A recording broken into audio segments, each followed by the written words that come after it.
મિત્રો તમે ઘણીવાર તો સાંભળ્યું જ હશે કે ભારતને બરબાદ કરવામાં, ભારત ક્યારે આગળ ન વધે તેના માટે આંતરરાષ્ટ્રીય શક્તિઓએ બહુ કોશિશ કરી છે. કેટલાય લોકોએ ભારતને બરબાદ કરવા માટે ખૂબ કોશિશ કરી છે અને એનો સાથ આપણા ભારતના અંદરના લોકોએ પણ આપ્યો છે કે ભારત આગળ ના નીકળે. અને ભારત આગળ વધી રહ્યું છે તે સતત વિદેશથી તો નથી જ જોવાતું. જેમ કે સામાન્ય વસ્તુ છે કે કોઈ બી આગળ વધે તો બીજો પાછળ જાય, તો હરીફાઈ જ છે એક જાતની, તો એ નથી જ ગમતું. તો આપણા દેશમાં ઉમર ખાલિદ જે ભારત વિરોધી માનસિકતા રાખે છે અને એના દોષના કારણે એ જેલમાં છે અને જમાનત નથી મળી રહી એને, તો એના માટે એક અમેરિકાનો મેયર એને ચિઠ્ઠી લખે છે. વિચારો, હવે અમેરિકાના મેયરને આના સાથે શું લેવા દેવા? હવે વિચારો, તમે કદાચ એમ કહી શકો કે બેનો ધર્મ એક છે, તો એના ધર્મના તો હજારો લોકો હોય છે જેલમાં, કેમ એમને નથી લખતો? કેમ આ ભારત વિરોધી માણસને જ લખે?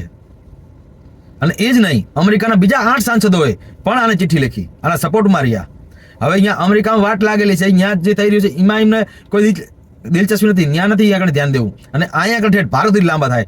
હવે ભારત કોઈ નેતાને સપોર્ટ કરે સમજમાં આવે કે એને વોટ લેવો છે અને આપણા નેતા વોટ માટે કંઈ બી કરી નાખે, એમાં ના નહીં. આપણા દેશમાં છે એવા નેતા કેટલાય છે અને કેટલાય કર્યું છે દેશને વિરોધી કામ, તો એ કરે તો સમજ આવે. હાલો, આને તો એમના દરબારોનો વોટ લેવો હોય છે, પણ અમેરિકાવાળાને ક્યાં વોટ લેવો?